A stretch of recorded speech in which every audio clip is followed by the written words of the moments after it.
Jadi di video kali ini saya akan coba tunjukkan ke kalian bagaimana cara untuk menggunakan Asterdex untuk membeli kripto teman-teman, dan nanti yang akan saya coba tunjukkan itu di spotnya ya, bukan di perpetualnya teman-teman.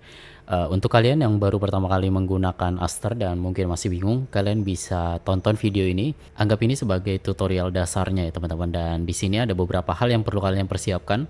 Pertama adalah sebuah crypto wallet teman-teman, dan supaya gampang kalian samakan aja dengan saya, yaitu MetaMask ya. Kemudian pastikan di dalam MetaMasknya itu ada Tether atau USDT dan juga Ethereum dalam Arbitrum teman-teman. Ini wajib ya. Sebenarnya nggak wajib sih, ada beberapa jaringan yang bisa kalian gunakan teman-teman, mulai dari BNB, Ethereum atau Arbitrum. Tapi di sini saya memilih menggunakan Arbitrum karena dia lebih murah dan cepat teman-teman. Jadi kata kuncinya itu ya, pertama MetaMask, kemudian di dalam MetaMasknya pastikan ada Tether atau USDT dan juga Ethereum yang berjalan di jaringan Arbitrum teman-teman. Kalau sudah, nanti kalian masuk aja ke asterdex.com, lalu kita hubungkan wallet kita teman-teman. Caranya kita klik nih connect wallet, kemudian kita pilih MetaMask dan berikutnya kita klik hubungkan. Lalu di sini kita klik send request teman-teman. Dia akan langsung muncul pop-up seperti ini MetaMasknya. Kita klik konfirmasi teman-teman, dan selesai dia akan langsung menampilkan tampilan seperti ini ya, tidak berubah. Lalu untuk membeli sebuah kripto di spot, kita masuk ke spot di sini teman-teman. Kemudian di sini kita coba, oh ya, kita deposit dulu ya caranya. Ini kan ada tombol nih deposit teman-teman, kita klik, kemudian kita pilih untuk ditaruh di spot account teman-teman, karena di sini saya fokusnya di spot ya, bukan di perpetual. Kemudian untuk jaringannya atau blockchainnya kita pilih Arbitrum, atau sebenarnya tadi ya kalian bisa bebas pilih BNB, kemudian Ethereum atau Arbitrum atau Solana. Tapi di video kali ini saya menggunakan Arbitrum.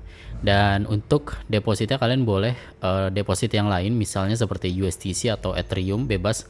Tapi di sini supaya gampang saya akan menggunakan USDT teman-teman. Kemudian kita tinggal masukkan aja teman-teman berapa USDT yang ingin didepositkan ke akun Aster kita ya. Lalu kita klik deposit. Kita tunggu sebentar. Nah, ini dia akan langsung muncul pop-up MetaMasknya. Kita klik konfirmasikan. Kita tunggu lagi. Lalu kita klik tutup ekstensi. Transaksi terkonfirmasi. Kita tunggu teman-teman sampai muncul. Dia belum muncul ya. You have one deposit in progress. Kita tunggu aja sampai dia terkonfirmasi di blockchainnya teman-teman. Nah, untuk melihat progresnya kita klik ini nih teman-teman. Lalu di sini kalian bisa lihat ya, updating your account. This may take 5 to 10 minutes. Jadi memang sebenarnya kalau Aster itu tidak lebih cepat dari Hyperliquid ya. Hyperliquid jauh lebih cepat teman-teman kalau kita deposit menggunakan Arbitrum ya. Saya nggak tahu ini permasalahannya apa kalau Aster. Mungkin karena baru ya. Karena Hyperliquid kan itu udah jauh lebih dulu teman-teman, jadi jauh lebih matang ya, lebih siap teknologinya, lebih mapan. Sedangkan Aster ini kan hitungannya jauh lebih baru ya, artinya masih muda banget. Kita harapkan aja nanti ke depannya dia bisa lebih cepat, bisa setara dengan Hyperliquid, baik itu dalam proses deposit, beli, jual, ataupun saat nanti withdraw ya. Atau kalau bisa lebih cepat lagi ya lebih bagus lagi teman-teman, lebih cepat dari Hyperliquid ya. By the way, untuk kalian yang belum tahu soal Asterdex, ini adalah decentralized exchange ya. Karena dia itu decentralized, maka kita bisa menggunakan Aster untuk membeli dan menjual kripto tanpa perlu melakukan KYC teman-teman. Jadi kita siapkan aja sebuah wallet. Tadi kalian bisa lihat ada beberapa pilihan yang support ya, mulai dari MetaMask, kemudian Bitget Wallet, Trust Wallet, atau yang lainnya. Kemudian nanti kalian tinggal siapkan aja Tether teman-teman, atau stablecoin lainnya ya seperti USDC ke dalam wallet kalian tersebut. Dan pastikan untuk disiapkan juga untuk biaya ininya ya, fee-nya teman-teman, seperti Ethereum kalau kalian menggunakan Ethereum, atau Ethereum yang di jaringan Arbitrum, ataupun BNB teman-teman kalau kalian menggunakan BNB Smart Chain. Dan enaknya kalau pakai DEX seperti Aster ini adalah kita tidak perlu KYC ya, jadi udah kita tinggal connect, deposit, beli, atau nanti jual kalau kalian sudah punya sejumlah kripto, dan selesai kalian sudah bisa melakukan transaksi saat itu juga ya. Berbeda sekali dengan centralized exchange ya, seperti misalnya Binance, kemudian Indodax, Toko Kripto, Pintu atau semacamnya, yang mana kalau kita ingin menggunakan centralized exchange tersebut, kita pertama harus daftar menggunakan email, menggunakan nomor HP. Kemudian setelah daftar itu kita tidak bisa langsung pakai teman-teman untuk membeli atau menjual kripto ya. Tapi kita harus verifikasi KYC dulu. Pertama kita upload KTP, kemudian kita foto selfie, kemudian beberapa berkas yang diperlukan lainnya teman-teman. Dan itu tidak bisa dilakukan secara instan ya, butuh beberapa waktu. Tentunya itu tidak praktis ya. Jauh lebih praktis menggunakan DEX seperti Hyperliquid ataupun Aster ini teman-teman.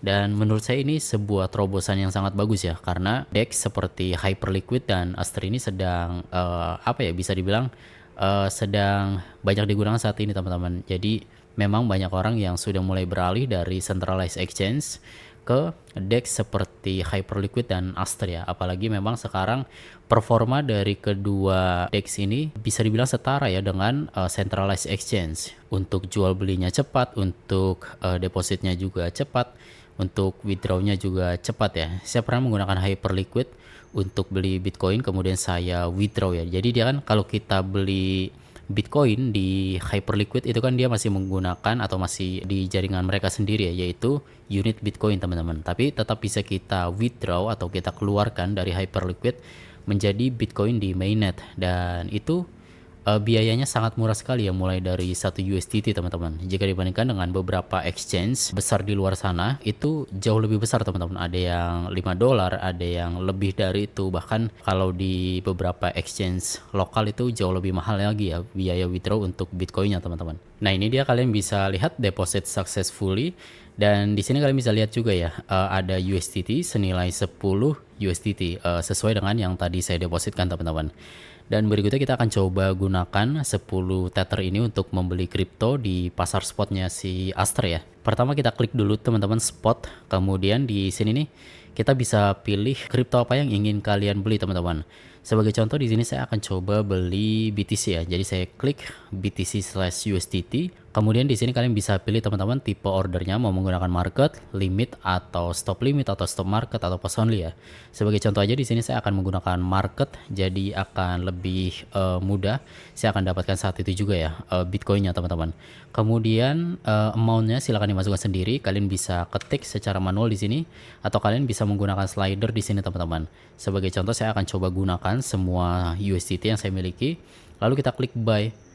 Dan selesai market buy order filled, dan kalian bisa langsung lihat di sini USDT-nya tersisa cuma 0,06 yang tidak tereksekusi ya. Dan sekarang Bitcoin saya bertambah teman-teman. Total kepemilikan Bitcoin saya adalah 0,00033987. Kemudian BTC value-nya atau nilainya dalam dolar saat ini adalah 31,12 dolar teman-teman. Dan selesai, kita baru saja membeli kripto pertama kita di Aster DEX teman-teman. Nanti kalau kalian ingin menggunakan Aster juga, kalian bisa menggunakan link referral saya di deskripsi ya. Kalian klik aja, lalu pastikan kalian memang sudah menginstal MetaMask, kemudian Trust Wallet atau aplikasi-aplikasi wallet lainnya teman-teman. Dan pastikan juga kalian sudah punya Tether atau dan juga Ethereum ya untuk biaya fee-nya teman-teman. Dan seperti yang tadi saya bilang, saya sarankan untuk menggunakan jaringan Arbitrum ya, supaya jauh lebih cepat dibandingkan dengan Ethereum ataupun BNB teman-teman. Sekian untuk video kali ini ya, semoga bermanfaat. Kalau kalian punya pertanyaan, tanyakan aja di kolom komentar, nanti akan saya coba bantu jawab sebisanya, dan kita berjumpa lagi di video berikutnya.